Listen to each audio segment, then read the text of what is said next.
welcome back to another episode of the Just a Couple of Bagels podcast. It's been a long time. Very long time. It's been a few months.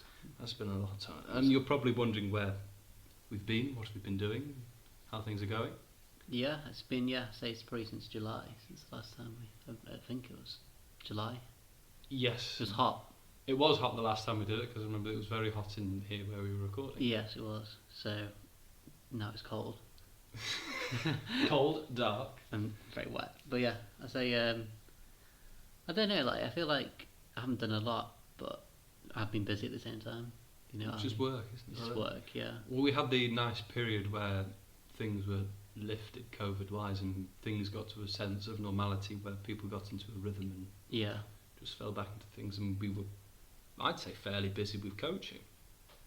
Yes, I say I got pretty busy. Had loads of groups, and especially over the weekend it was just non-stop. So, yeah. And then my big change was I just completely up sticks left. You left me? I left the previous work. Oh, you left, yes, you left. Yeah, you left Lloyd. I left David Lloyd, which was nice and, which I'm now remembering, it was nice and cosy inside. Yeah. And now I'm the outdoor clubs. Outdoor clubs at Knutsford Tennis Club, which is a lovely club. Yeah. Very nice club. Really enjoying it, and very, very busy. Which is the main thing. Before COVID hit, where we weren't allowed to do we weren't allowed to do any tennis. But a bit like most people, I'm guessing your opinion of it was completely unjustified, stopping the whole of tennis. Yeah, it's just, stopping every sport, It seemed ridiculous unless you're an elite athlete, you can't play anything, so. And I'm pretty sure, I think someone told me it could be completely wrong, so I wouldn't use this as gospel. But I don't think they really had anyone from fitness, gyms and sport contracting it. No, I think the guideline, like the social distancing in gyms and stuff, was pretty spot on. Now they were all cleaning it, and I've seen gyms where people are going around cleaning it after everything that they've been doing. Yeah, so I don't know, I think it was a wrong decision. Because I think they could have kept things, I know, because we had a point where from the first lockdown it went only to individual, so singles or an individual lesson. I thought that would have been quite reasonable. I think people would have still been able to do stuff, but they just sort of, I think they went into a point where they sort of thought, right, people are asking for loads of exceptions, and if we keep giving people all these exceptions, nothing's really going to change. So they sort of went, no one's having anything. Yeah, because it happened with golf as well. Like, you can play golf. The most socially distant sport. You can't believe it. Like, you're just nowhere near each other. It's so easy. It's just a massive open field, and you can just stay so far away from your playing partner. It'd be so easy, but still. But at the time of recording, we've got less than a week, and then things go back to a certain sense. I think. So on Tuesday, upcoming Tuesday. So where we're going, I think we're in tier 2. Yeah, we'll be in tier 2, Cheshire. Which, from my point of view and your point of view, coaching outdoors, it doesn't make a blind bit of difference.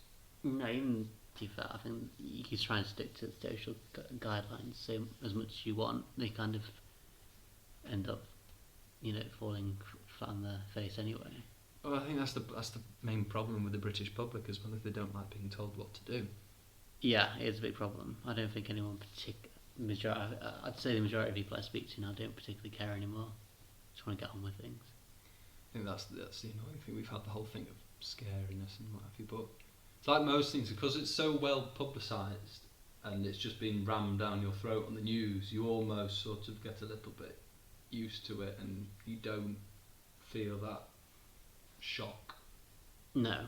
Yeah, I think, we have come desensitized. Like the daily figures coming through now, it's just kind of like the same all the time. You don't really, it's just standard now. You don't. And they never really go into the figures of how they collect the data. No. It's like if they show like one symptom of COVID before they died, is that put down as a COVID death? Yeah, I don't know. But we're straying a little bit from tennis. Just a little bit. Let's get back on. This is going to be we'll split it into 2 parts. We'll have sort of a nice little summary of the things that did happen, because we did have quite a bit of tennis go on throughout the year. Yeah. Which I thought was very good. And then we'll split into another segment which is mainly focused on British tennis and a course that we've been on and where we can see it going, what things might need to change and what we're quite happy with. Yeah, 100%. Right, so should we start at the start of the year where we didn't even know what COVID was? Yeah, a lovely, blissful time. Yeah, well, that was lovely. So the first slam of the year was the Australian Open. Yes. Can you remember much of that? Because that feels like an age. Honestly, I don't think I remember any of it. I remember it's where Caroline Wozniacki retired. Very emotional. But to be honest with that, until I looked it up, I couldn't remember who it was. Don't remember anything. I remember quite a bit of it.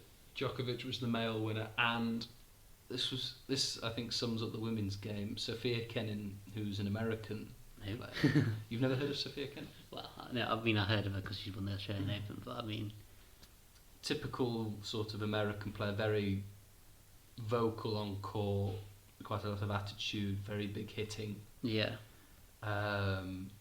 Won for the ladies. I remember the final, because the final was a very good final. It was Dominic Thiem and Novak, obviously. Yeah. And it was very close. And I think this sort of set a little bit of a pattern. Yeah. With Djokovic, because if you think of it, I've always thought Djokovic is like stern. Yep. Nothing's going to break him and what have you. But I've noticed this year he gets a lot more agitated, a lot quicker. He's not as sort of this impenetrable wall as everyone thought, which I don't know if it's age, if it's an attitude, or if it's something else. Could be age, could be. You can't. I don't think you can stay. It must be quite frustrating from his point of view, because he's said vocally that he wants to get all these records and what have you, and when something like COVID stops everything. Yeah, I think for everyone's kind of attitudes changed. No one's the same after all this. So I think he's probably affected mentally. It's tough. You can't you got, instead of saying Australian Open, it's different because there are the normal rules, but going into all the other slams, you got your one trainer. Because obviously you're in a bubble. You didn't see anything. Because if you go into the next slam, Wimbledon just didn't happen. No. Are you disappointed that they didn't rearrange it? I don't think it'd be the same. Obviously, you can't rearrange it to happen any later because obviously the weather gets worse. So for us, it's impossible. And I guess the whole point, the Wimbledon, I think, is built on the crowds. Yeah. Which a lot of slams are, but I mean, except for the French Open. Well, they just go out for an appetite lunch. We'll go and have a coffee that will last 2 hours. Yes. So, but Wimbledon's all about the crowds. It's got this atmosphere about it, especially going to it as well. Mm-hmm. So I think it was pretty bright to cancel it. I think this next year will definitely happen no matter what. What I thought was good, and people probably won't agree with me from the Wimbledon point of view and also the French Open point of view, is they both made their decisions very, very quickly. Yeah. Which I think is quite good in a sense that everyone knows what is happening and when it's going to happen. Yeah. So I think not leaving any sort of mystery or confusion I thought was very good. But as we'll come on to with British tennis, Wimbledon affects it quite a lot because a lot of revenue is generated from that one competition, which helps fund all sorts of things the LTA want to try and do. Yeah. So then we had lockdown 1 where pretty much the whole world stopped. Look what that was, the proper lockdown. And then that's where all this was born. So one good thing did come out of lockdown. All this was born from it. Yeah, true. Then we came out of lockdown and we ended up with very different sort of coaching, I guess. It was very, very weird. I don't know, I think at the start I was very aware and I was very stern about, the social distancing and stuff. But it was just so hard, you'd see all the kids before the lesson or running and pretty much jumping on each other and whatnot. And you're right, okay. What I've noticed from working at 2 different clubs especially is I think there's just, depending on who's in charge, there's a different level of control with what people do. Because I know when I work at this new place, is every single child, whether it's a private lesson, if it's an adult kid, doesn't matter, before and after the lesson they have to sanitise their hands. Right, whether okay. If it's a kid, we're doing it. If it's not, we'll have sanitisers on each of the entrances to the course, so they've got to do it going in and out. It's like a religious thing now. and then they're all spaced out with cones. Yeah. Whereas at other clubs, you'll see it's just like it's up to the player to sanitise their hands. If not, then it's your fault for not doing it. Yeah. And then there's still other things like the clubhouses aren't open. I think the thing is, annoying because clubhouses can be open. I don't think there's any reason why they can't be. I think in the rules before this second lockdown is the clubhouses could open, but I think the logistics of it, the cleaning of them and what have you, it's true. was a little bit fast. So most clubs just thought, nah, leave it as it is. Yeah, it is a bit annoying because obviously the clubhouse is quite handy, especially when it gets to winter. You can do a few lessons inside. Yeah. We tried to have, once professional tennis could come back, they had different tournaments come on. So we had Battle of the Brits. The Battle of the Brits, which I thought was pretty entertaining actually. Maybe the things that weren't actually to do with tennis were actually more entertaining. I liked the interaction with all the professional players, a bit of sledging going on here and there. I thought that was quite fun. Yeah. But I thought most of the tennis was actually quite fun, and I like a team environment in tennis. I think it always produces quite fun moments. Yeah, I think 100%. It's them getting really involved into the competitive side of things. You know, they made it what it was. It was more just it was very interesting to watch. It was fun. And I don't think anyone had any outbreak of COVID at all there. No, it was very well done. It was at the National Science Centre, wasn't it? So it was proper. And then you had on the other end of the scale, you had Novak Djokovic's failed miserably. The idea was quite nice. It was just like, we're going to get loads of great players in and whatever, but there was no sort of protocol whatsoever for players to stay away from COVID. There was fans there, very clumped in, so it was easy to spread things around. Yeah, I don't think it was well thought out. It wasn't well thought out, unfortunately. So everyone was fine in it. So then we got back onto more of the traditional tour where we were on the hard court season. Yeah. Where it was the US Open first, and we had Cincinnati. Everything, what the USTA did very well is they put what's usually in Cincinnati, which is, I think it's the West and Southern Open is what it's called. Yeah. They put both of those two tournaments at New York, so you were sort of almost a warm-up event, and then you had the US Open, so you had no people sort of travelling about, which I thought was quite a nice idea. It's a good idea. And Djokovic won that, and then for the US Open, Djokovic made the headlines again for another sort of. He's had an up and down season, hasn't he? I looked at it. I'm like, obviously he can't do it. But did you watch it live? No. I watched it live, and it took me about 2 or 3 minutes to twig what had happened, because watched it was sort of like Djokovic had lost the first set, and then all of a sudden the commentator goes, "Oh, line judge just fainted," because they hadn't seen it either. No. And then they start getting replays, and it is just, it's idiotic from his part. Yeah. I think he knows that. But there was no sort of menace. There was no menace in it. He wasn't aiming for anyone. I think he was unlucky. Everyone's done it. Everyone's turned it. I think this is where we come back to the point as well that he's a little bit more fragile mentally than he was in previous years. Yeah, that's true. I don't think this is a mental thing there. I think everyone's done it. Everyone's lost a point or a set game. They've had a ball in hand and just turn around and just kind of hit it into the fence. I've done it. Everyone does it, and I think he's just unlucky he hit a judge. It was very, very harsh.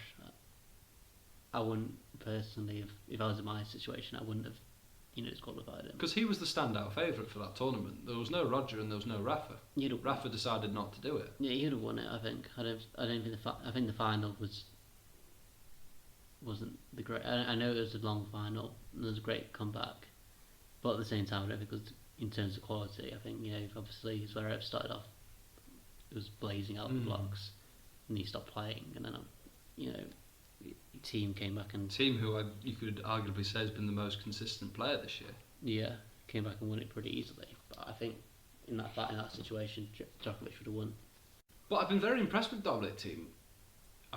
I watched a lot of him in the tour finals, which we'll come on to later. Yeah.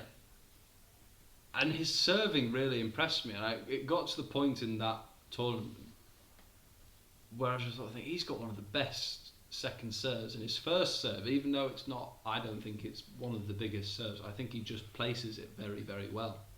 And he gets so much kick on that second serve that it's just great. A shoe-in. Yeah, well, so you're only as good as you second serve, don't they? Very true. So then the final slam of the year was the French, which... No, I didn't watch much of the French.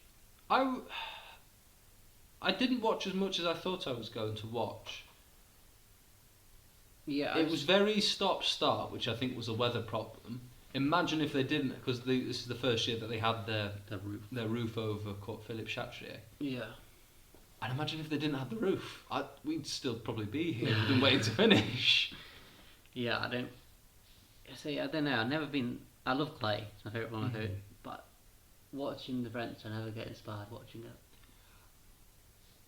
I always like the coverage of it. I think the people who cover it, especially on ITV, I think are very good in the way they cover it, and the people that they get on, I think, is always very nice. I always like having sort of these traditional British commentators, whether it's Sam Smith or Mark Petchey, and then you have like a Marion Bartley or Fabrice Santoro, who's the other one who probably usually does it, and that's always quite nice.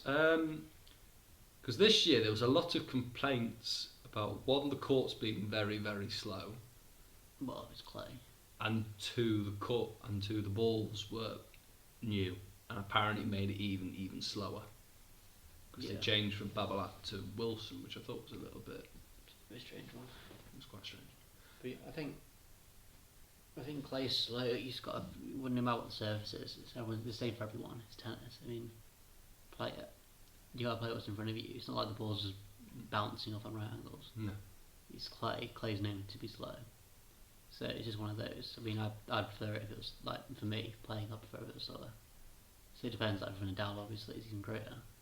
What was quite funny is Nadal was one of the ones who was complaining about it and all this stuff, and then he ends up absolutely rolling away with it. He's just so good at play. It's just ridiculous. This is the point, but did you watch the final, did you, or did you not? Oh, I watched some of it. So I didn't really watch what were your thoughts before the match? Were you thinking, this is going to be quite close? No, because it turned out to be pretty much a landslide. I never thought it was going to be close. I didn't feel... as soon as Nadal's in the final of the French Open now, You don't give it a second glance? No. I mean, he obviously got beat, didn't he? Not in the French, but in the... He got beat... It was the Rome Masters he got beat. The guy beat him was just on the day. It was one of them. It was Diego Schwartzman from Argentina. And he's everything... Who infuriates me as a player slightly. Because overall, there's nothing wrong with him as a player, but everything about him tells me that someone like Nadal or anything like that should be able to beat him. I think it's one of those days where everyone has them, and no matter what Nadal did, he just got everything back and with interest. He's just so quick around the court. It was ridiculous. But it was one of those days. But what I find quite funny is he's been on the tour for quite a while now, but this is been the year where he sort of made a bit more of a name for himself. And apparently the reason is he changed the size of his racket. Because he is, I think he's, to my knowledge, especially in the top 50, he's the shortest player on court. I think he's about 5'6", 5'7". Yeah, he's small. Which is quite a disadvantage. Yeah. He got a bigger racket, so he went from a 27-inch racket up to a 29-inch racket, which gives you that length to reach a ball, and you can get a little bit more swing on it because your swing's a lot longer. It's the equivalent of, I guess, using a driver in golf. It's just going to give you that little bit more length, a bit more power easily. Yeah. Which baffles me, because why don't more people use a size 29-inch racket? But I'm guessing the problem with it, and I heard one of the commentators say this when they were talking about it, is never give your child that even if they're onto a full-size racket, don't give them the 29-inch racket, because they will injure themselves because it's a heavier racket. Yeah, that's a good point, heavy. But I don't know, it's very long. I think it must affect timing. Well, it must do. I mean, clay, you probably wouldn't have seen that much because, as you say, it's a slower game. Yeah. I don't think it'd be that bad. But yeah, I thought it was quite a nice tournament overall. I thought they handled both the American and the French federations, I thought, both handled it brilliantly. Yeah, they did There well, weren't sure. many cases, I don't think. Dimitrov That was one that stands out. That's about it. Yeah. And then the final part of this year was the ATP Tour Finals. Did you watch any of it? Again, bits and pieces of it. I was pretty busy, so didn't really catch much. But yeah, is it? You still have a couple more years left in London, isn't there? That was the last one. So the last one. I thought it was 2023. No, That's last one. sad. It's moving to Turin in Italy next. Sad, isn't it? I don't, because obviously on our channel there's a video that's on there about the ATP Tour Finals and how it's a very mobile tournament. Yeah. But it seems to be quite a common thing. If something's not broke, then people are trying to fix it. Yeah, they shouldn't be. I think everyone enjoyed it in London. It was a nice sort of showpiece event. Yeah, 100%. I think a lot of people. You get quite a lot of people in there. It could be very good, and being in Italy is a very sort of picturesque place to have it. No, 100%. Yeah. So and there's quite a lot of Italian players coming through as well, so that'll help. Would it be played on clay? I don't think I think it'll be on hard court because it'll be an indoor thing, won't it? Yeah. 'Cause it's still going to be in the same time, and the difference between Italy and Yeah. here won't be that much. Yeah, it tends weather. Yeah. So I thought quite. Overall, I enjoyed it. I thought both groups were quite even. I thought there weren't really many where you thought it's not a brilliant match. There was the one match that stands out, which was Team versus Rafa, where I think both of them didn't play a bad game. No. And both of them could have won it, and it was just who could get that one or two more points. And it was proper hard hitting, and that was sort of the point where I thought team could win this, and he got to the final, but the person that won, which went a little bit under the radar with me, because Daniel Medvedev, who ended up winning it, was in Djokovic's group. Yeah. And Medvedev didn't drop a match. He won all three of his matches, and then he went on to the semis against Rafa. And if you're thinking from a Rafa point of view, would I rather have played Medvedev or Djokovic? I'd rather have played Medvedev. Yeah, 100%. So you think, but he's the first person in the finals history to beat the number 1, the number 2, and the number 3 seed. That's pretty impressive. So he beat Djokovic, Rafa, and Team in one tournament, which is That's good going. pretty amazing. It's a very tough fight. Yeah, that's very hard going. But yeah. So overall, it was a very strong end to the season. And Rafa still hasn't got one. Still hasn't got one, which It's incredible. I don't. It can't be mental from his point of view. No. Now, I think it's just luck of the draw. I think on those two occasions, the two matches he lost, one was Team, where Team, as you said, just had one of those days. Yeah. Where he matched Rafa and everything, and then Medvedev again beating Djokovic, hadn't lost a match. Yeah. And he's just on one of them. I just think it's an unlucky tournament for him. Well, maybe Because he didn't play bad. All of his matches, I don't think he played poorly. He probably will have a different opinion. Yeah. But I don't think it was bad at all. Maybe you should have a word with the Italian Federation and get them to make it a clay court final. Clay courts indoors could have a different colour. You could have like blue clay. They have blue clay, didn't they? There was a scandal over that. I like blue clay. They were not. I saw when I was looking through a few old videos. Is Madrid open? I found clips from the Madrid Open. I think Yeah. it was of Thomas Burdick when they had the blue clay, and it looked brilliant. It was like a bright blue. Yeah, but I loved it. It's been banned. Well, I don't know if it's been banned, but the players didn't like it. Shame. It looks so nice. They spent millions and millions of euros getting the blue clay because you have to put the dye in it. And yeah, I can't remember exactly what they said. But I think they said it was slippier than normal clay. It's normal clay is slippy anyway, but I think it didn't work. Didn't have the same grip on it at all. Bunch of prima donnas. I would have played on it. Yeah, so I'd quite like to have a go on it, but not.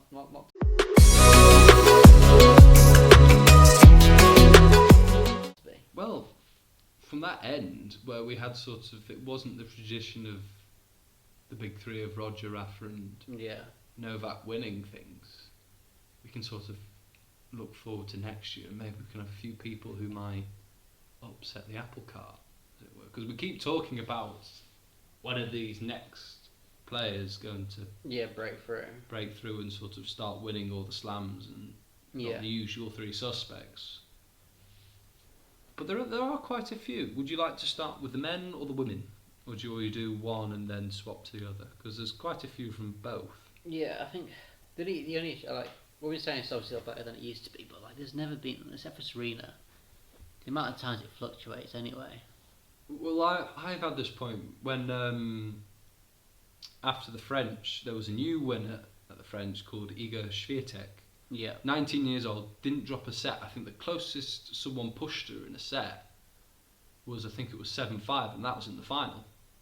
Yeah. And I raised a point with him, is that because there's such brilliant depth and quality in the women's game? Yeah.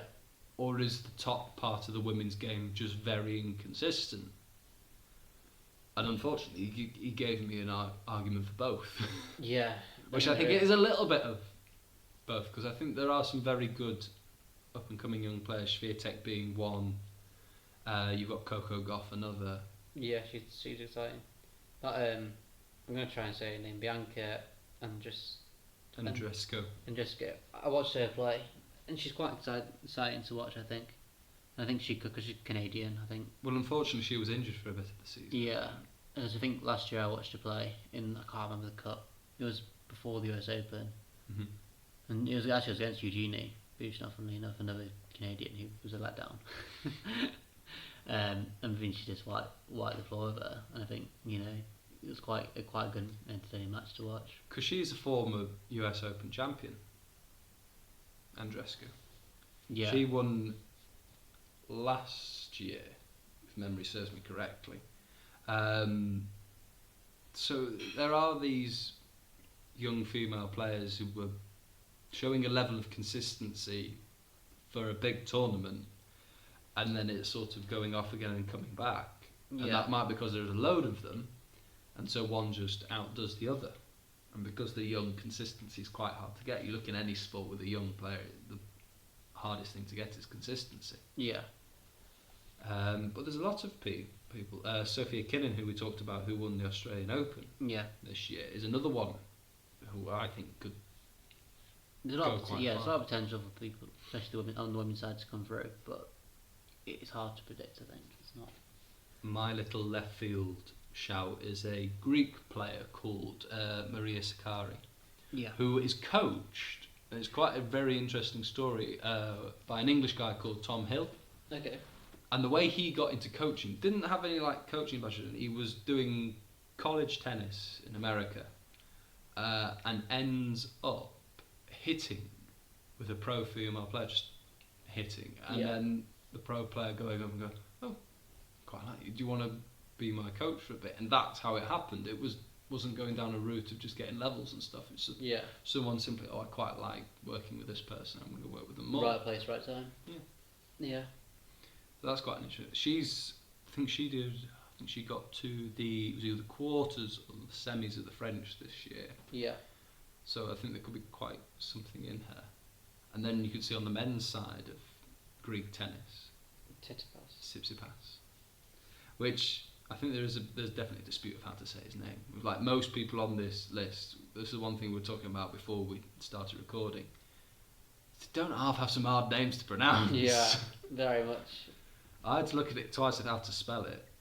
Yeah, I think it's Tsitsipas, but do you pronounce the T or do you not pronounce the T?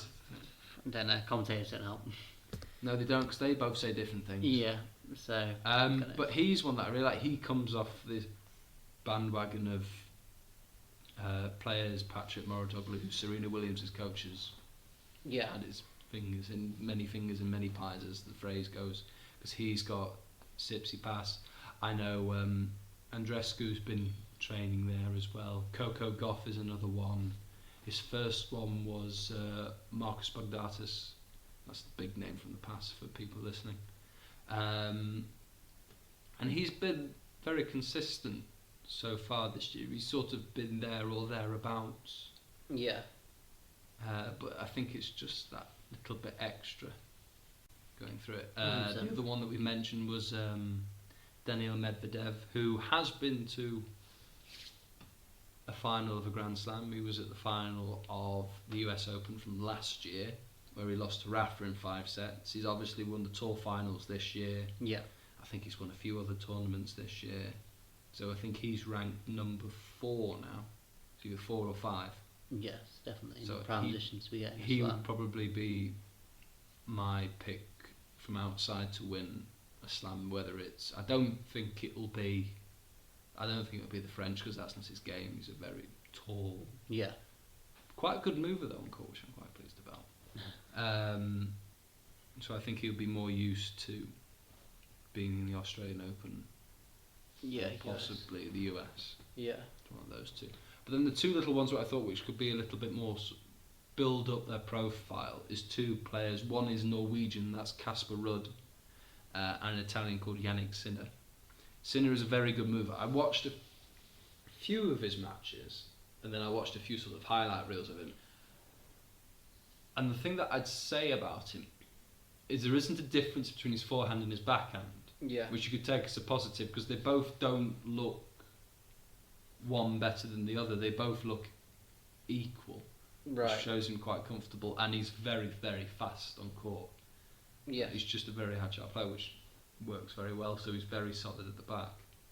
I haven't seen enough of him serving to comment if he's a big server. He's a tall guy, so his serve is probably... You'd assume that it's going to be pretty good if he's tall. And then the other one, which I'm sort of basing on the fact that I've seen him pop up quite a few times and wondered who he was, so I had a look in, is the Norwegian Casper Ruud, who I saw at the latter end of this year, and I looked into him, and he's at Rafa's academy. Okay. So having a bit of guidance from that part, I think will stand him in good stead. Same again, very good mover, very good on the clay court, as you can imagine, being at Rafa's academy. He likes that sort of inside-out forehand where he rips it and goes over the top with topspin. Yeah. That was the one thing I noticed about him, so I think that's always quite good. I think it'll be quite fun to watch. But unfortunately, this is where we're going to move on to the next topic. That we haven't mentioned anyone who is British in this. Yeah.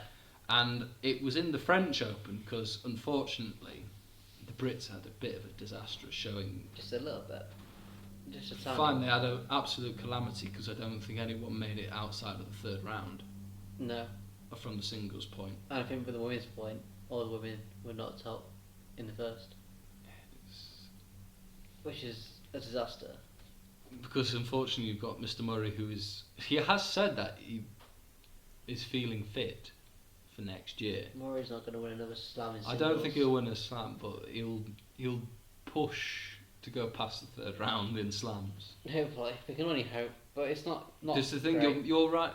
We're pinning our hopes on Andy Murray, who is 33 years old, and you'll argue that Rafa and Novak are of a similar age. Yeah.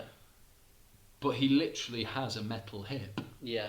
And he is, other than one of the Bryan brothers I can think of, is the only tennis player to still be playing and have this metal hip. Yeah, and the Bryan brothers are doubles players. So it's less running about, it's not as strenuous on your body. But it's come to the point where we're looking around and thinking, who's next? No. And they say that Heather Watson has really brought it to light. She had it transpired. I think it was after she lost. She had a press conference, and a commentator asked her, "What younger players do you think are doing well? Who do you think is going to come up?"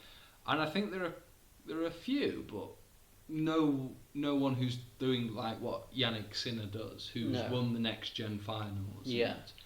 Is making quite a good name for himself on tour. Yeah. You've got people like Roger and Rafa who are talking about him.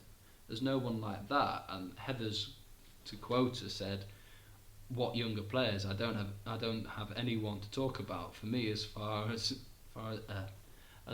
like the next generation goes, Joe is 29, I'm 28. Dan Evans is 30. Cameron Norrie is on the younger side, but he's not like of the 20s, 30s. Yeah. But apart from that, she doesn't see anyone. No. But there, like, obviously Katie Boltner on the women's This side. is the thing, do you reckon we've got... Is it that point where the ones that can come up are just a little bit too young? No, because I'd say Katie Boltner, I think she's 22. She's our age, 22, 23. On the guy's side, there's literally no one who screams out to me. On the men's side, at all. On the women's side, again, you've got the likes of Katie Swan and Jodie Burgess. Harriet Dart as well. Harriet Dart's potentially, she played really well in the Fed Cup. But, like, she's slightly older again. But I think Jodie's around 19, Katie Swan's 20s. So again, like, players already broken out. A lot of players already broke out by the time they hit 20. And I know she's sort of like a unique situation, but we don't have a Coco Gauff. No, I think it's just very much a... That's a very unique... But you don't have anyone of that sort of 17, 18 age where you think they're winning matches on tour. They might not be winning titles, but they're being noticed, and we don't have anyone that's being noticed. And it's almost cropped up. You've got, as Heather was quoted saying, Joe Conter's 29, Heather's 28, Dan Evans is 30. Yeah. Kyle Edmund now is 20, I think he's 25, 26. Let me I'll fact check that. But it has almost just, he's 25, which is the time where you almost want to be sort of consolidated in like the top 20. Yeah, 100%, yeah. Which I don't think he's... I think the problem that Kyle's had, he has had a few injuries. Yeah. And obviously he had a very good run. I think it was the Australian Open, I think it was last year, where he made it to the quarters or the semis. Yeah. And he had a good run. And injuries have sort of derailed him a little bit, but it's... But yeah, it's unfortunate that there is literally no one coming through, but you know, it's just down to the way we promote our youth talent around here. Because unfortunately tennis is an expensive sport when you add it all together. Yeah, it's very expensive. Yeah. Equipment. I was listening to a podcast the other day, and the guy was talking about trying to get his daughter into tennis. Yeah. And was quoted £50 for a private lesson. Up here. Up here? Up here. Oh, where's that, dude? It was around Manchester area, and I thought, £50? Must be a very good coach. I was saying, it must be a very good coach. But yeah, for like starting off, I mean, that's ridiculous. You know, no beginner needs a £50 lesson. You know, it's why as you know, it's pretty good linking to what the LTA are trying to do, the new LTA youth scheme. Yeah, I know most people they do this with any governing body, is they'll talk about all the bad things that they've done and say, oh, you're not doing this, you're not doing that. Yeah. But we've both recently done this course, and the LTA are trying to sort of revamp the whole of mini tennis, children's tennis, people under the age of 18. So they've rebranded it from mini tennis to LTA youth to try and get more people involved. I quite like it, and we'll talk about the course. I just like the fact that they gave you a set of principles for each stage, rather than saying, right, we want you to coach in this way. Yeah. Not changing the way that you coach, but just adding a principle for each. You know, like say, because at the younger, you're not making it very technical. You're talking about almost making an athlete more than you are a tennis player. Yeah. Because there's the age-old question: can you make an athlete a tennis player, or can you make a tennis player an athlete? Yeah.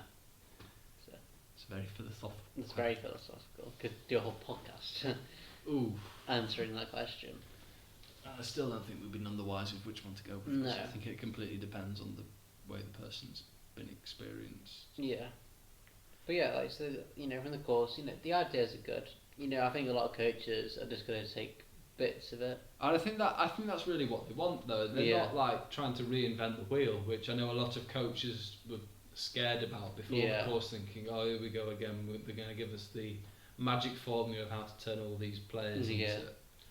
The only issue I had with it, which I just found hilarious, is when they do the demo videos, they get some of the best kids I've ever seen hit a ball before I'm alive. They are showing the A to A star. Yeah, student, and like you're just there, and like my kids, I've probably got one kid who could just about, do it as well as they are, but like it's they show kids feeding bowls to coaches, and I'm like, what?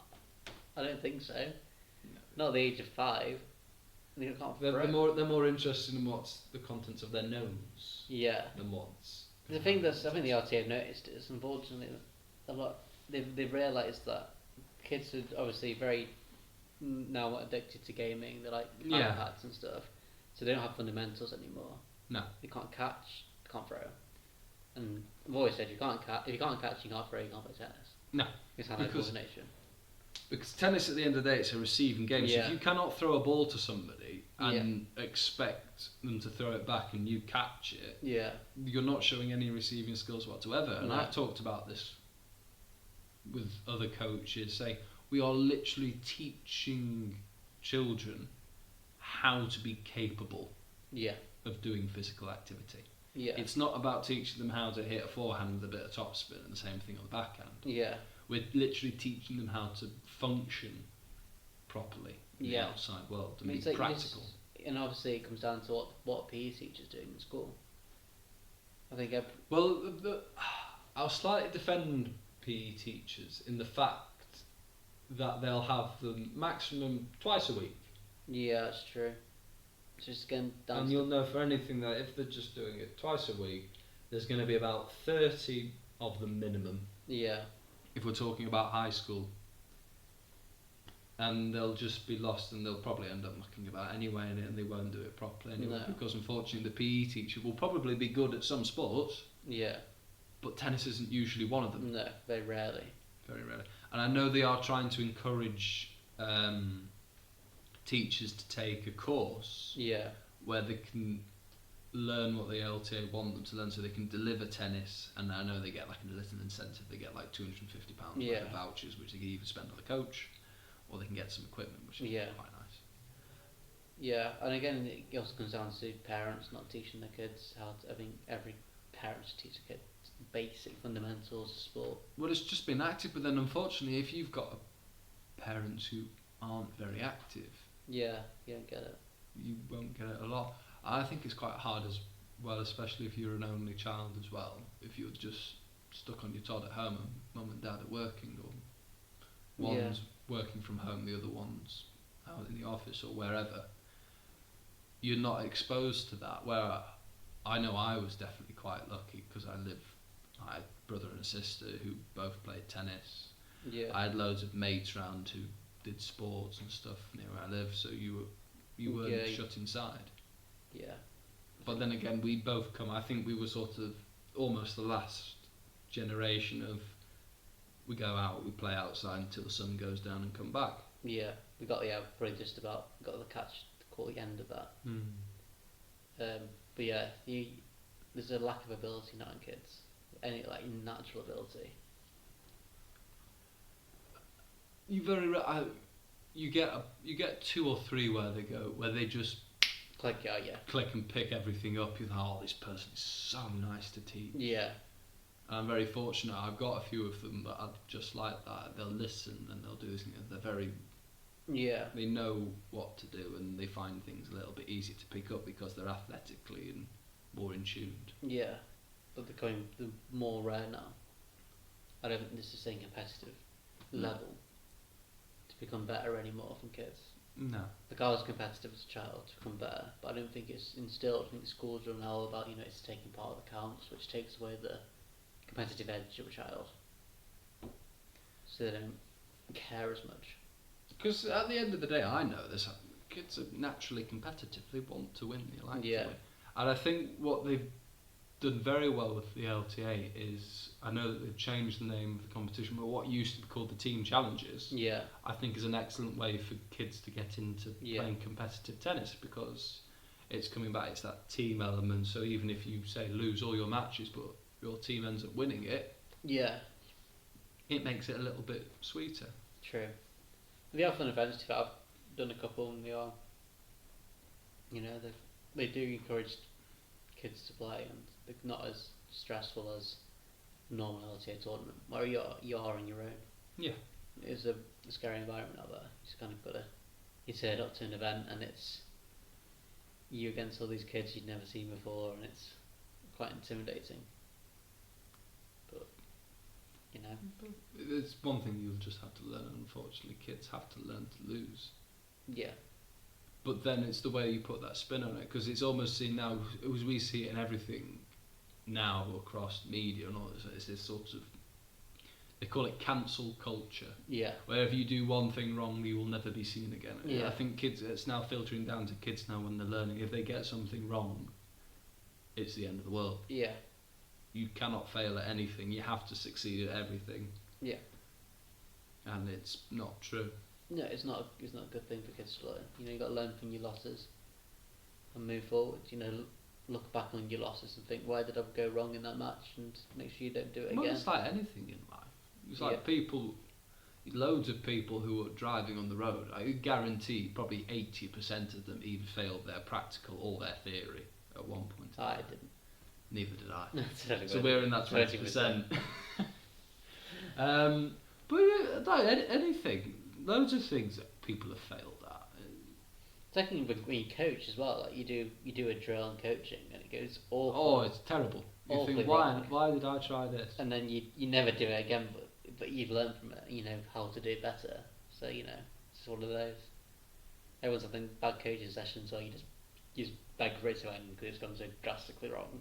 We'll go a little bit off topic. Can you remember what your worst lesson was? Worst lesson? Like, even if it's from your point of view, or what happened with a kid or anything. I don't think it's with kids, honestly. I don't think, like, I can get away with having bad lessons with kids because they don't notice as much as with the adult groups that have more difficulty with, because obviously when it goes wrong, they know that it's gone wrong because they can sense it better than kids. You know, I've done drills where I've probably thought the adults were better than they were, and you know, and they don't quite meet, so the drill doesn't quite work. Yeah, and you're there feeling, and you're there like, oh my god, this is going awfully wrong. You know, they're not hitting the ball like you showed them to. They're missing the ball. You're not getting to the right place at the right time. You can kind of stand there like, oh, I need to stop this. When you've done those sessions, have you known what you're going to do in that lesson, and you haven't? Yes. You've got it in your right. We're going to do forehands today, and that's it. Yeah, but I mean, I will change, like, you know. But you know what you're going to work on. Yeah. Is what I'm asking. Yeah. What I find quite good, especially with adults, I know you can never do this with kids because they'll say something stupid. Yeah. Is ask them what they want to do. I always go. I do ask that, but some adults go, whatever you recommend. You're like, oh, God. That's the point where you need to sort of poke them. Yeah, you gotta poke. You're like, yeah. Come on. Yeah, it's like for private lessons, it's like I love it. Cause like, yeah, okay. So what did you like last time you played?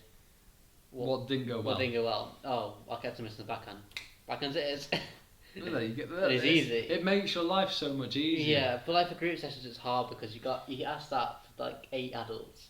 What's your problem? Oh, yours is the serve, yours is the forehand, yours is the backhand, yours is the volley. You can't run, right? That's great footwork session. Like, you know, it's just. That is hard, and especially because I started from where the new place of work. I'm doing 2 sort of like express classes. Yeah. So they were 6 weeks. And there were 2, I wouldn't say it was a big difference in standard, but one group was a lot more even, so they were all on like a similar playing field. Yeah. So that was quite nice, so they all could pretty much rally after a lesson. They were all rallying quite comfortably, and from the 6th they were playing some really good doubles, which I was very impressed with. Yeah. And they were all very keen for it. The second group was a bit more sort of, there was a bigger gap between who was the best and who wasn't quite there, which was quite hard. But you've almost just got to sort of micromanage it. So if you're feeding to the person who isn't... Yeah, you do a different kind of feed. You do a different feed. It's like with kids. Yeah. You'll no doubt get like 2 or 3 in the top end who find every drill that you're doing for everyone else. Yeah.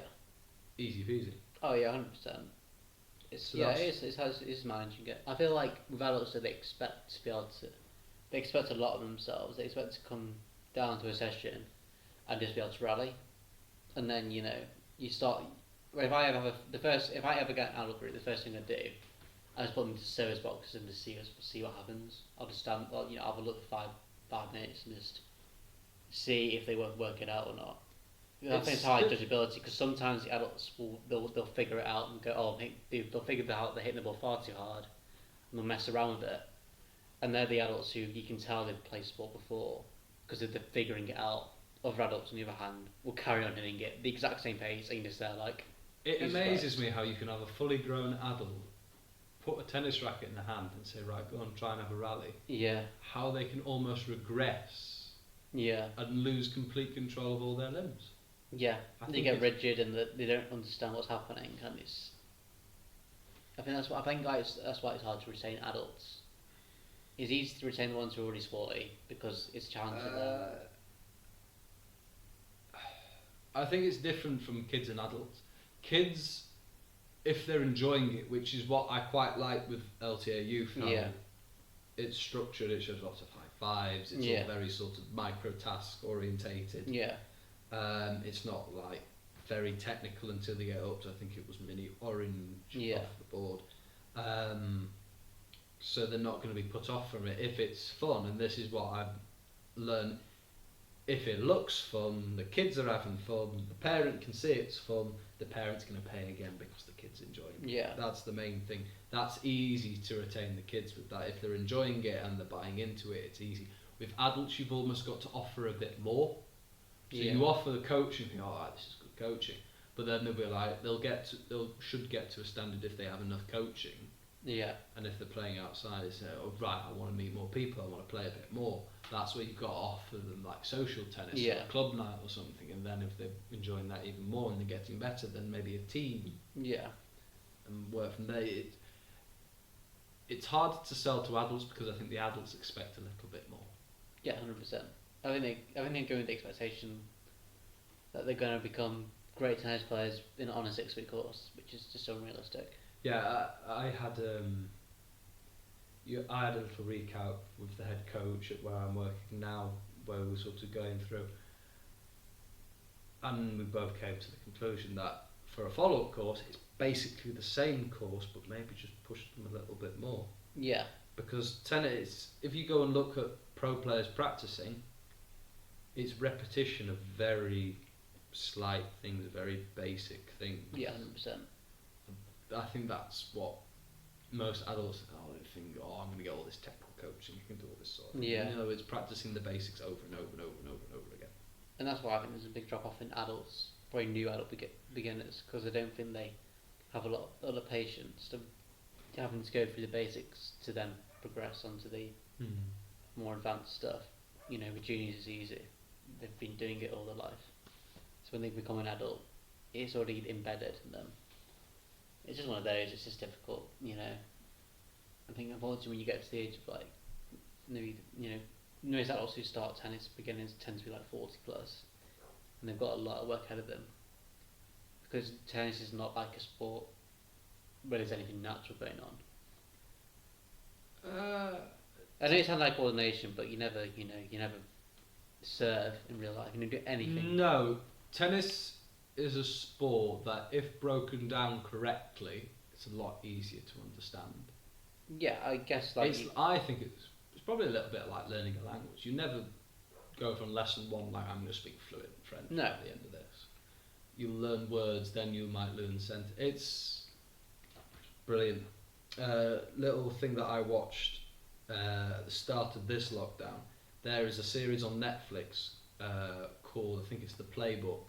Right, okay. Where it's different coaches from different sports. So there's a basketball one, there's a football one, and the tennis one is Parachute Moratoglu, and he can play piano. Yeah. And he said teaching tennis is like learning a piece of music on a piano. Yeah. You won't go straight through it because you'll end up mucking up. Yeah. You'll focus on one bit, get that perfect, and then move on to the next bit until it all comes together. Yeah, makes sense. So it's the same with tennis. I really like that, and that little analogy has stuck with me. No, that's a good way of looking at things, to be fair, yeah. do agree with that. Focus on little things and it makes big things. Yeah.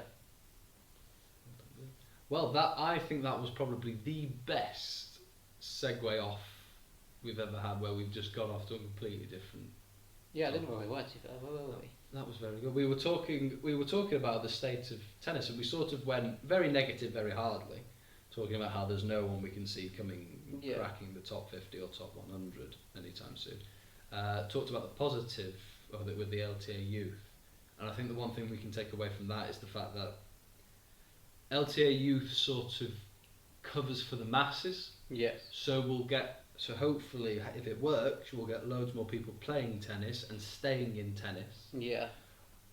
But I think it's more the top end when you do recognise a very good player. Yeah.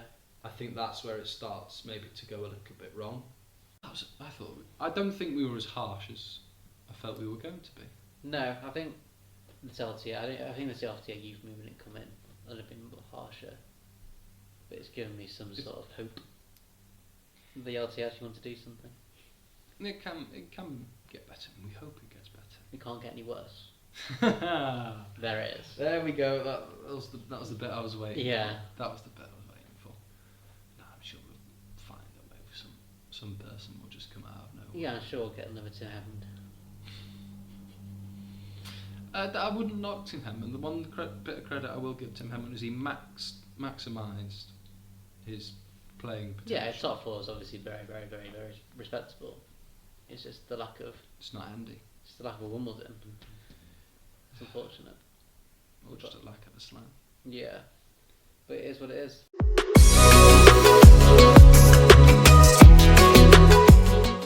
Right, I think that's enough talking about tennis on a tennis podcast. Yeah. Let's collude too much. We have decided that for our anything but tennis topic, we are going to talk about school life. School. Yeah. No, that's either going to be a very, very happy topic to talk about, or one that's going to be. When we say school, where we're talking? We can talk about the whole of school if you like. If we go from, let's say, start of primary school up till the end of A levels. Okay, we'll leave university out of it. Leave uni out of it because only one of us did uni. Okay. The other one worked their backside. I partied. Yes, basically. Do you want to talk about primary school first, or do you want to talk about secondary school first? So let's go from the beginning. Primary school. In the beginning. I don't know. Like. Can you? This is the thing with it being such. I would thought such a crucial stage of our learning. Can you remember a lot of it? Oh, a bit. Yeah. I mean. I can honestly remember. I can't remember much of the in-class experience up until year 4. No, I can't. I can remember very clearly from year 4 onwards. Year 2 is a bit of a blur. I remember the in-class experience. I remember learning stuff. Year 3, I enjoyed year. I really enjoyed. I had so basically in my school in year 3 and year 4, you had the same teacher. In year 5 and year 6, same teacher. I think we had something slightly similar.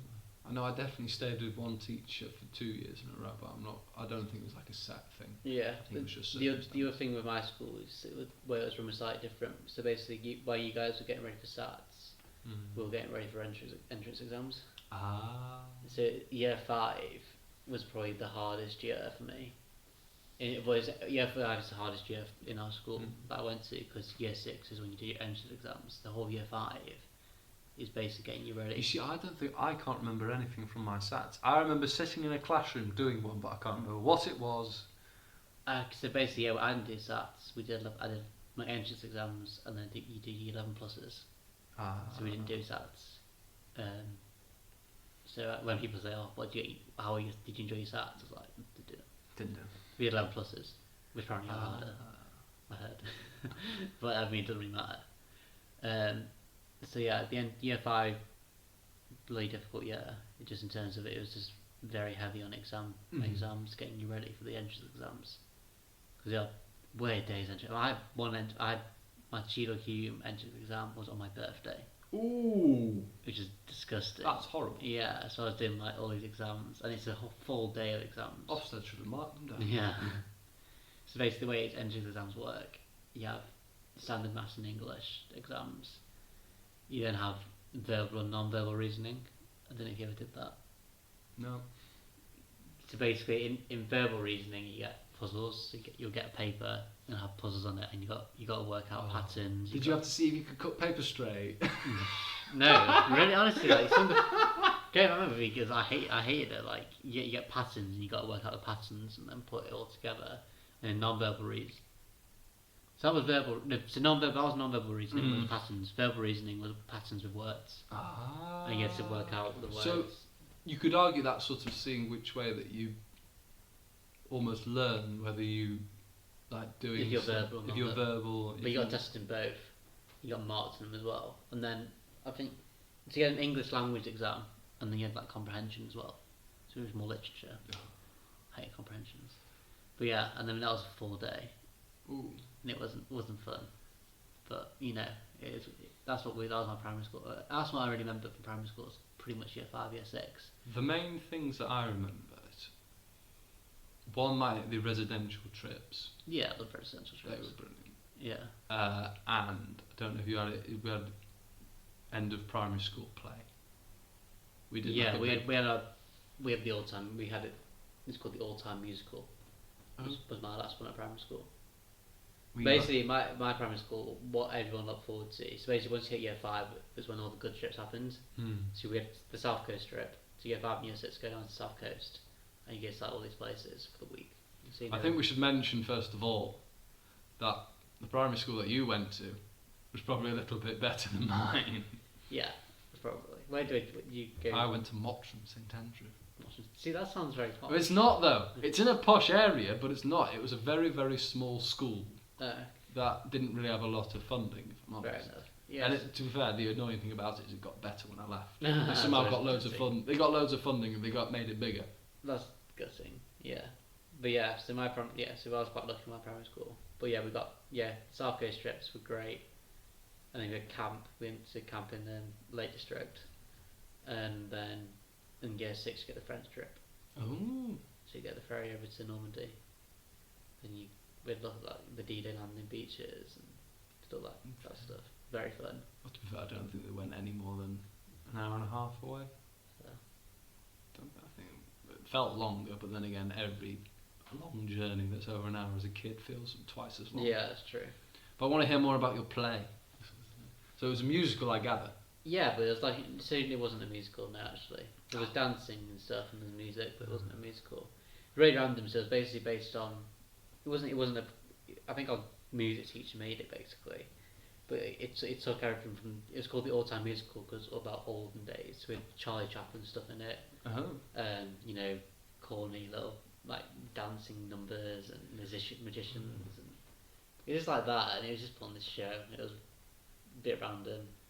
The year before they got Oliver Twist and we got this. So it was a bit like they have. I think some of them where they get like a packet script of things, so they get different parts and what have you. Yeah. Because ours was the way I can describe it. It was almost like a reflection. So it like starts off with like 4 adults and they reflect on like their younger days and all these sorts of things. And it sounds very much like GCSE drama. Isn't it? It was a little bit. And do you know what? My part suited me down to a T. Because I had to play sort of a middle class, upper class, posh father. That's cool. It was fun. And I think one of my friends in it ended up doing drag in it as well. They played the wife. So I thought that was hilarious. Brilliant. And the best thing I remember about that is there's a trophy that got donated to the school, and it was for the best performance, and I got it, so I was very chuffed. Sorry, innit? I was very chuffed. Little star in the making. I know. What went wrong? Nothing happened. Yeah. Do you know what? Actually, no, I'll tell you what it was. Is I ended up picking, because at GCSE, I don't know if you had it, where they encourage you to take a language. We had to take a language. We got encouraged to take a language. And I felt that was the way of saying, right, you've got to take a language. So it came down to German or drama. And I took German. Good. Hilarious lessons though in German. You just ended up getting the German dictionary and look for the rudest words. Fair enough. Yeah, we had to take a language. Compulsory. Right, we've drifted onto high school. Yeah, we have. So we both went to high schools that are pretty close. Very close. Just down the road from each other. But then again, very different. Yes. It's a little bit. Just a little. Just a little. So I went to technically, well, yeah, it was an all-boys school, which had a girls' side as well. It was a public school. It was a private. They're called public school. It's weird. No, it is weird. Is every other school that you see that's state funded is a state school. Yeah. And then what actually is what you'd think of as a private school is a public school. Yeah, I know. A private school is like a boarding school. We always call it private. Yeah, I think most people call it, but then I found that in sociology it's not, and I was told a lie. We call it private. I think public is very much a public, boarding. It's boarding. All the riff-raff. I want to stay away from the riff-raff, so I went private. But so I was on the boys, obviously on the boys' side. Were you trying to sneak in there? On the girls' side. Well, I mean, we knew the girls, and we hardly ever saw them in school. There's a few like crossover things, like some trips we did together, and some I don't know if you had them you had sex education days. Oh yeah. For some reason, how many did you have? I think we had one in year 7, one in year 8. I think we probably might have got one a year. Did you have any in primary school? Just regressing back to that. Not that I can remember. I think I had 2. I think we had one in year 5 and one in year 6. Not that I can remember. It's very basic. But we used to, in year 7 we used to have a PHSE lesson, which is physical, sex, health, education lessons. Yeah, I think we had them as well. We had them once a week. Did you have to learn how to attach things to? Yeah. The thing is, though, for some reason, but once a year we have these the big day, and for some reason they decided that was we're going to cross the girls. I don't know. That's when we're going to cross the girls and boys together. When we talk about sex. But you see, we all because we weren't at my school. We weren't separated. It was like everyone's with everyone. So we all did it together. So it was all a bit. We just learned everything. Yeah. So fair enough. I remember doing biology, we were learning about periods and stuff. Another guy, we were all there like, why are we learning this? At that point, I'm probably guessing if you did it in this day and age, then the female teacher would go and say, so you can understand what suffering is. Yeah, literally. But, I think it's fair. The high school you went to, it wasn't like a typical, it wasn't a stereotypical state school. Very kind of, very well built, very kind of, I always called it the posh state school.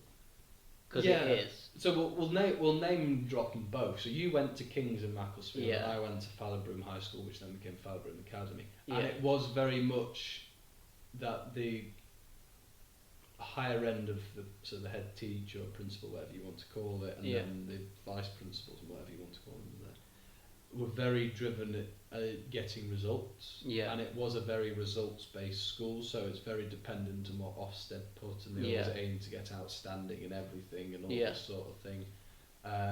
Always very interested in how results went with A-levels and GCSEs. They always pushed that. Constantly tested to make sure where you are you where you should be, are you exceeding, are you below, all these things. And then funding-wise, it's very much, because you get schools that are very sports-based. Ours was very sort of performing arts based. Really good performing arts facilities. Yeah, very, very good for a school. Ridiculously good. Oh yeah, I mean, loads of primary schools and stuff. I know I did my end of school performance at Fallabroom, just because of how good the hall is. Yeah. But then sports always did quite well. It was always orienteering. Yeah. Always orienteering that Fallabroom was excellent at. Yeah, the one sport that probably, say, 40% of the population didn't even know existed. I know it existed, but no, it was a thing. I didn't know if it was a competitive thing. I'd be terrible at it. I did it once for it was an activity thing with my football team, and I was just like, right, okay, I don't really know what's happening. One, I'd probably get bored and then just walking off. It's not that exciting, No, it isn't. This is the thing. Yeah. It's not exciting. No. It is basically what would happen if a eco-mentalist got hold of Top Gear and they did a challenge and they had to go somewhere. Right, you can't have the cars. You're going to walk round and find places. It was never. I never got into it, but I say Kings are similar. Obviously, private schools they're very results. Because they're both pinned. They're very close and even closer now. Very close now. Because 2 seconds away from each other. Because where you were is no longer a school. No, it's a building site. It's going to be like flats and houses and stuff. They've moved it pretty much, as you say, it's a stone's throw. Yeah, it's so close. It's going to be.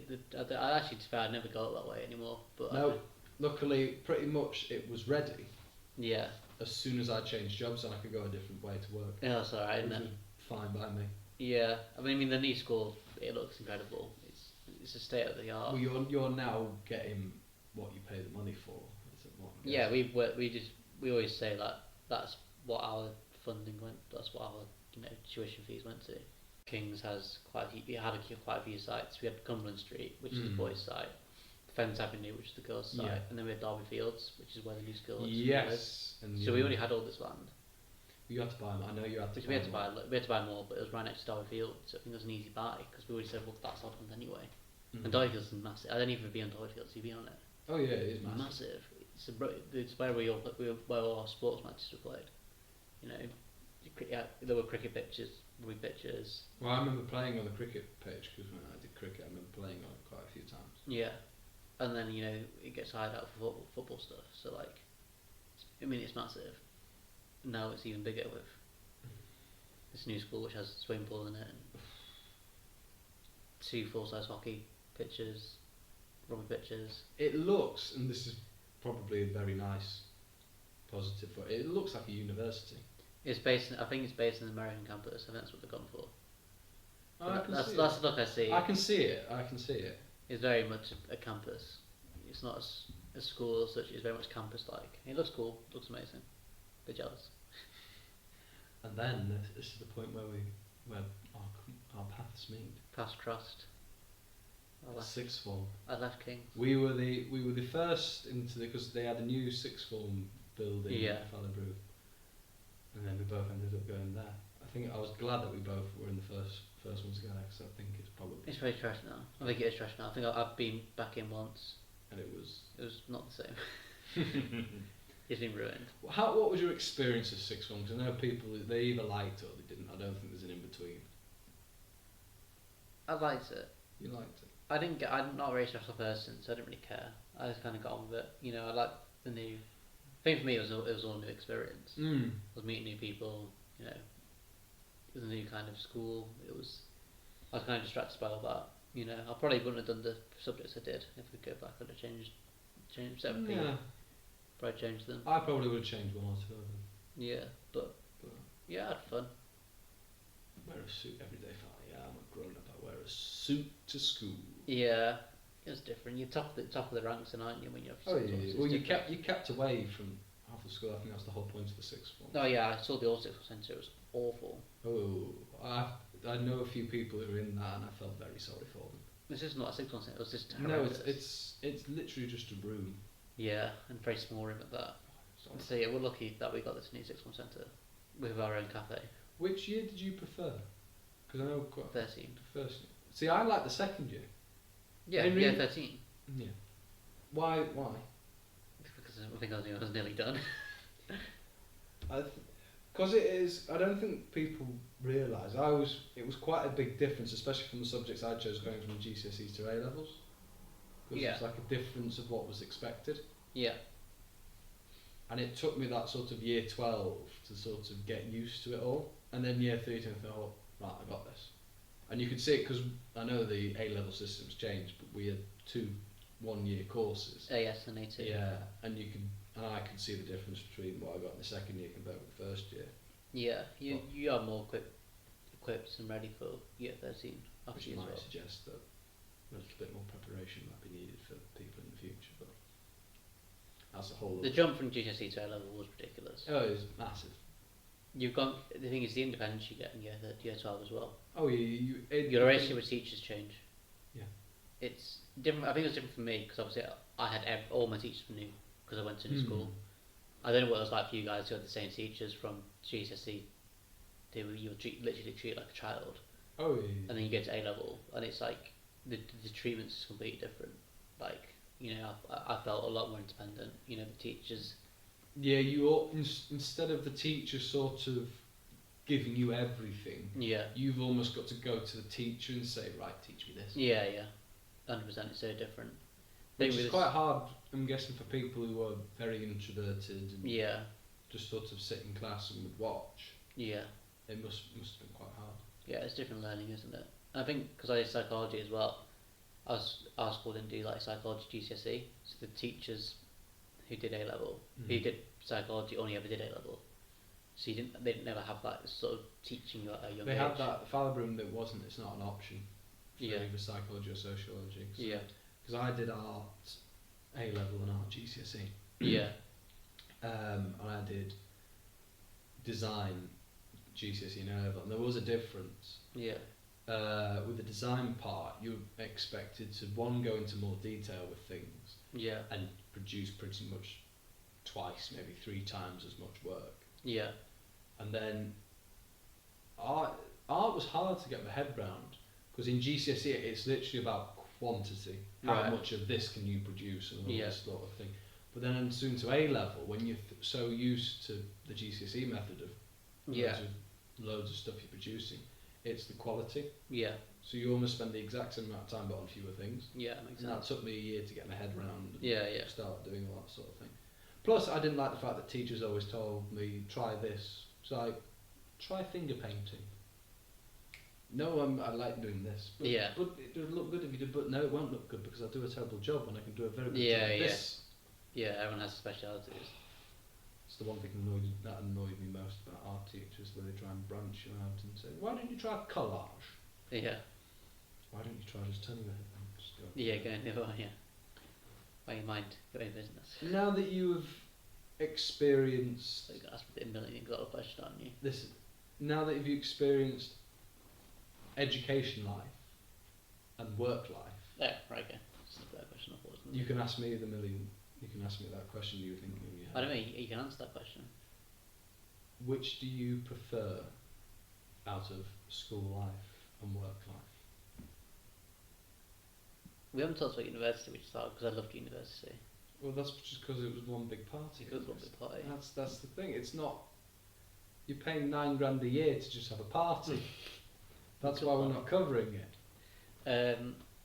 I like work because you get money, but the social life's obviously different. You don't see your mates every day. It's harder. But getting paid, it's great. It's fun. I'll dispute you on the sort of mates thing.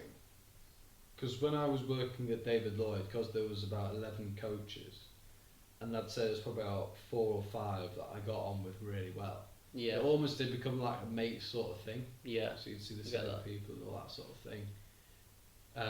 But annoyingly, in the tennis coaching world, even though it's a very socially interactive job, it's not social at all outside of work, because you're working such stupid hours. Yeah, you don't. Yeah, obviously, I try and keep Sundays off as much as I can, because then I can go and do stuff on Saturday night. So that's what I try and do. You got to try and fit your hours around your social life as well. Support, and you got to do it. But again, I think I'm more of a party goer than you are. Oh yes. I like a party. I'm very much a workaholic. I like partying. And I think that comes to the end of another podcast. Yes. How did you feel that one went? Because we're sort of getting back in the rhythm. This one. That was alright. Picked up. Yeah, I think once you get into it, it's alright, isn't it? It's always weird at the start. I think we've just come to the conclusion that 2020 was a very, very funny year, and we hope that 2021 won't be a stop-start. Won't be any worse. Oh, as you said about the state of British tennis, it can only get better. Can't get any worse. Oh yeah. Oh dear me. Well, thank you very much for listening. Yeah. Sure, and hopefully it won't be another 4 to 6 months till the next one. It won't be. Right. Goodbye.